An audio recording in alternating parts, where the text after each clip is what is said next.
आओ अब देखते हैं इसके 1857 स्वरूप के बाद में देखते हैं कि इसमें क्या आगे बढ़ता रहा और क्या रहा, कहाँ-कहाँ से क्या-क्या फैला। मेरठ से सिपाहियों की एक दास्ता चली और दिल्ली पहुंची।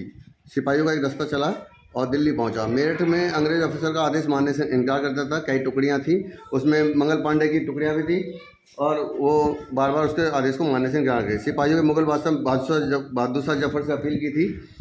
सम्राट कंपनी के पेंशनर की पेंशन बंद कर दी थी। बादशाह दोबारा से पुनः बादशाह हिंदुस्तान घोषित कर दिया था सभी हिंदुस्तानियों ने, क्योंकि उनको कोई लीडर मिल नहीं रहा था। तो जो सबसे बुजुर्ग व्यक्ति है बहादुर शाह जफर, उसी को ही उन्होंने बादशाह घोषित कर दिया था। एजेंट साइमन फ्रेजर मारा गया, जो कि एक दोस्त था मंगल पांडे का, वो खुद मारा गया। विद्रोहियों का दिल्ली पर कब्जा, जिसे सकारात्मक राजनीति मिल गई थी और धीरे धीरे वो आगे सोचने लगे अब हमारा आज़ादी का मिलना बहुत तय है। पुरानी दिल्ली फिर से जीवित हो चुकी थी। दिल्ली के बाद समूचे भारत पर धीरे धीरे उत्तर पश्चिम में खबर फैल गई कि दिल्ली पर कब्जा हिंदुस्तानी का हो गया है। अब देखते हैं कौन कहाँ से लड़ रहा था। लखनऊ से बेगम हजरत महल, ये तो पता ही होगा।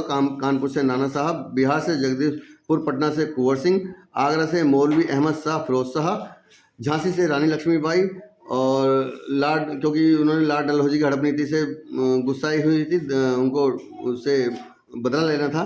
बस्ती से रानी तलाश कुंवारी थी। बड़ौद से शाहमल थे।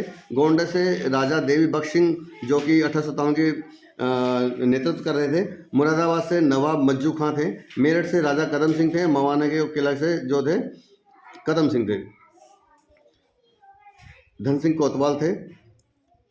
सहारनपुर से उमरा सिंह परमार गुज्जर थे। बरेली से खान बहादुर थे, जो पेंशन दिलचस्पी नहीं ले रहे थे। 4000 की सेना तैयार की थी खुद से। सीतापुर से थे लाला हरि प्रसाद।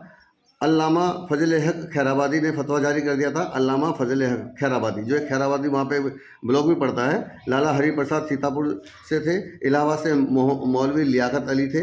फैजाबाद से मौलवी अहमदुल्ला शाह थे। इलाहाबाद और बनारस दोनों जगह से थे। तो ये थे बिहार से जगदीशपुर, ये हो गया है। अब बाकी आप देख लीजिए जैसे भी है, ये सब ढूंढ के सब कुछ निकाल के लाए हैं। चित्रकूट से रणमत सिंह बघेल थे। अलीगढ़ से पंडित नारायण शर्मा थे और बुलंदशहर से नवाब वलीदाद खान थे। गोरखपुर से बाबू बंधु सिंह से। आजमगढ़ से रज्जब अली थे, जो कि 1857 की पैरवी कर रहे थे। गोंडा से याद रखिए राजा देवी बख्श सिंह थे। मुरादाबाद से नवाब मज्जू सिंह। तो इतने तरह के लोग जब नेतृत्व कर रहे हों तो विफल होने के बहुत कम चांसेस होते हैं। फिर भी ये 1857 का क्रांति या विद्रोह असफल ही रहा। उसके बहुत से कारण थे जो विद्रोह रहा असफल रहा। ये किसी भी परीक्षा की दृष्टि से ये कभी भी किसी भी परीक्षा में पूछा जा सकता है कि इलाहाबाद से कौन था, बिहार से कौन था, झांसी से किसने लड़ा, बस्ती से कौन है, बड़ौद से कौन है, बुलंदशहर से कौन है, गोंडा से कौन है, मुरादाबाद से कौन है, अलीगढ़ से कौन है, चित्रकूट से कौन है, आजमगढ़ से कौन है, गोरखपुर से कौन है। ये सब नाम ध्यान रखे जा सकते हैं, उनका याद कीजिए। कभी भी किसी भी पेपर में आपसे पूछा जा सकता है।